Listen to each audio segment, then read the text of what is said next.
예, 뉴스룸이 요즘 주목해서 보도해드리고 있는 이슈 중에 한 가지는 국정원의 적폐청산 문제입니다. 이를 위해서 국정원 개혁발전위원회, 그러니까 적폐청산 태스크포스라고도 불리우는데 이 국정원 개혁발전위원회가 12가지의 재조사 과제를 정했고 그중에는 노무현 전 대통령의 이른바 논두렁 시계 사건, 또 국정원 댓글 사건, 그리고 최동욱 전 검찰총장 사찰 사건이 들어있다는 소식을 역시 전해드린 바가 있습니다. 자, 이 시간에는 두 가지 사건에 직접적으로 관련이 되어 있는 분을 이 자리에 모셨습니다. 짐작하신 바대로 최동욱 전 검찰총장입니다. 지금 제 옆에 나와 계십니다. 안녕하십니까? 안녕하십니까? 예, 예.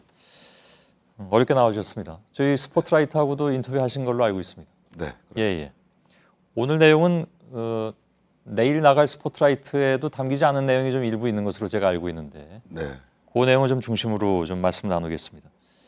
먼저 그 국정원 개혁발전위원회가 최근에 이런 제가 아까 말씀드린 몇 가지 사건에 대해서 재조사를 하겠다 이렇게 얘기가 나왔는데 네.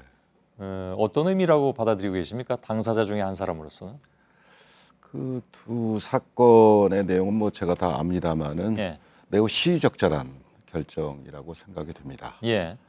다 아시다시피 이 국정원 댓글 사건이라는 것은 국민 주권주의라든가 또는 법치주의와 같은 대한민국 헌정 질서의 핵심 요소를 훼손한 예. 그런 국기문란 사건이었고 또 나아가서 당시 그 박근혜 정권의 정통성과도 직결될 수 있는 심각한 예. 사건이었습니다.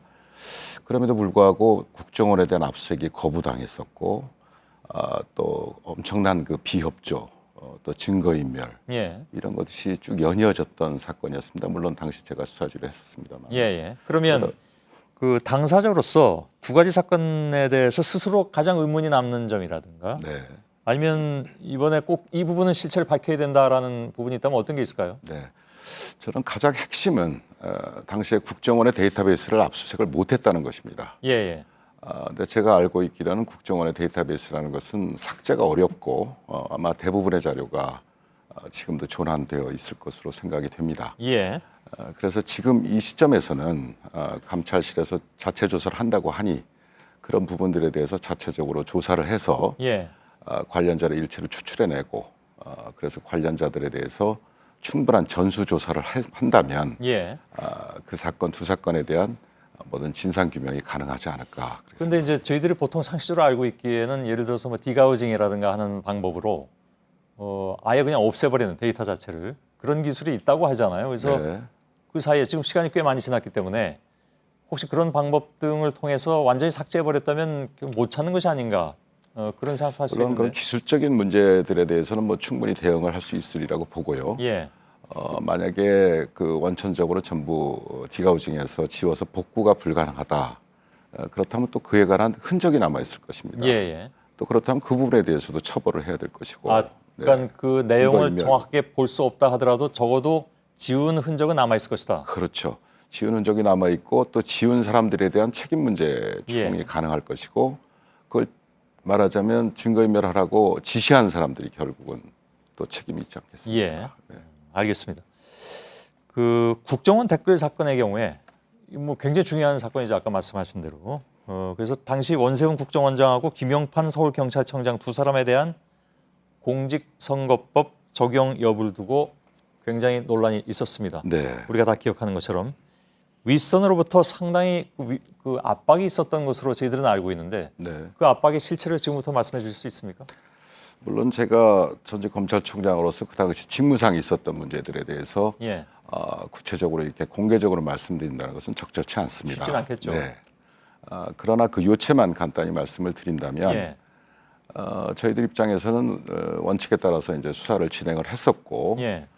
물론 압수수색을 하지 못했습니다만 국정원을 그런 한계는 있었습니다만은 그렇게 수사한 결과 원세훈 전 국정원장과 김용판 전 서울지방경찰청장에 대해서 공직선거법 위반 등 관련 혐의들이 인정이 된다. 예. 라고 많은 그 회의를 했었습니다. 서울중앙지검 수사팀과 대검이 제 주재로도 하고 서울중앙지검장 주재로도 하고 그래서 그러한 회의를 한 결과 이건 공직선거법 위반도 충분히 인정이 된다라는 판단을 해서 법무부에다가 이제 수사 계획을 처리 계획을 보고를 했었습니다. 예. 보고를 했었는데 그때부터는 이제 특히 공직선거법 위반 적용은 곤란하다. 예. 또 구속도 곤란하다라는 그러한 여러 가지 다각적인 어떤 말들이 있었던 건 사실입니다. 그 곤란하다라는 말은 어디서 왔습니까? 그건 구체적으로 제가 말씀드리기는 어렵고 예. 당시 청와대와 법무부 쪽이라고 얘기를 하면 되겠습니다. 예. 네. 그 정도면 이미 구체적으로 말씀하신 셈이긴 한데 다만 지금 말씀하시기 어려운 것은 특정 인물에 대해서 말씀하시기 어렵다는 그렇습니다. 그런 얘기죠. 네. 검찰총장에게 직접 그런 얘기가 왔습니까? 저한테도 왔고 수사팀에도 왔고 예. 또 지휘관을 통해서도 다각적으로 왔었던 걸로 당시 기억이 됩니다. 검찰총장에게 그런 얘기가 직접 왔을 정도면 그 얘기를 한 사람은 적어도 검찰총장보다는 상위에 있는 사람이 아니겠습니까? 그건 짐작하시는 대로 겁니다. 예. 그러나 말씀은 하기 좀 어렵다. 그렇습니다. 네. 답은 그러나 대충 나와 있습니다. 예, 알겠습니다. 국정원 댓글 사건에서 가장 논란이 됐던 것이 그 당시에 선거 직전에 있었던 일. 이건 그 당시 겪은 분들은 다 알고 계신 내용입니다. 불과 대선 3일 전에 밤 11시에 김용판 당시 서울경찰청장이 중간 수사 결과를 발표를 했는데 이건 당연히 선거에는 굉장히 막대한 영향을 끼칠 수 있는 내용이었죠. 국정원 댓글 공작은 확인하지 못했다. 이런 내용이었습니다. 결과적으로는 잘못된 내용을 발표한 것으로 물론 드러났습니다만은 그런데 공직선거법과 직권남용 등의 혐의로 기소된 김용판 전 청장이 2013년 1월에 2015년입니다. 1월에 대법원에서 무죄가 확정이 됐습니다. 그러니까 그렇게 하시려고 했는데 결국은 그 몇 년 뒤에 무죄가 돼버렸거든요. 그래서 이 상황을 어떻게 봐야 될 것인가? 그러니까 선거에 개입하고 수사를 방해했다는 합리적인 의심의 증거가 없다. 근데 최동욱 전 총장은 그 당시 총장 당시에 이 사람들을 기소하려고 했단 말이죠. 어떤 괴리가 있는 겁니까?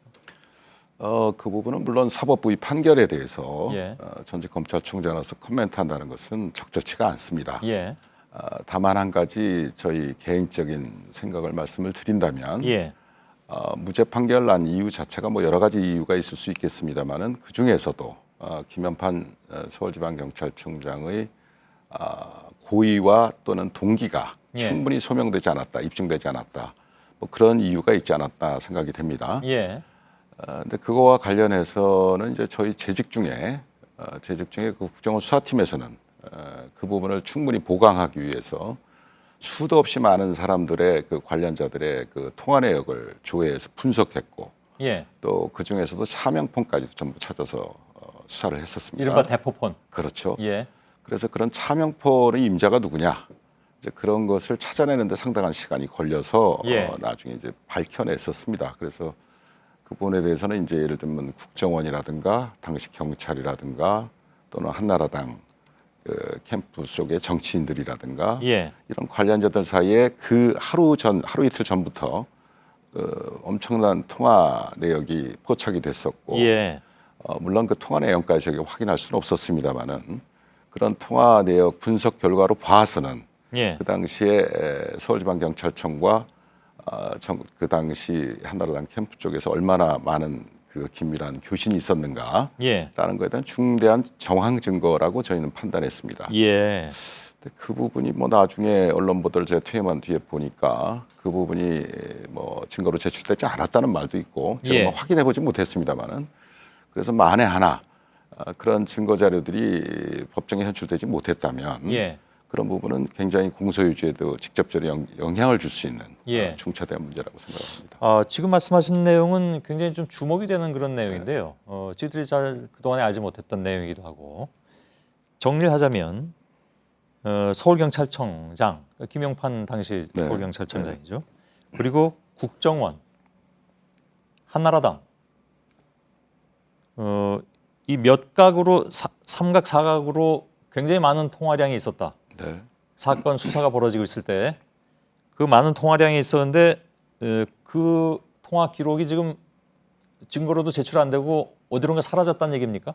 사라졌다는 이야기는 제가 확인한 바가 없고요. 예. 그 당시에 제가 그 부분에 대해서 충분한 보고를 받았었고 그 다음에 제가 사퇴하기 전까지는 당연히 그 부분은 중요한 증거로서 제출될 것이라고 생각을 했었죠. 예. 네. 근데 그 뒤에 어떤 사실 뭐 통화 기록만큼 중요한 것도 없으니까요. 네, 그 뒤에 어떤 식의 대처가 됐는지는 제가 확인은 하지 못했습니다. 예.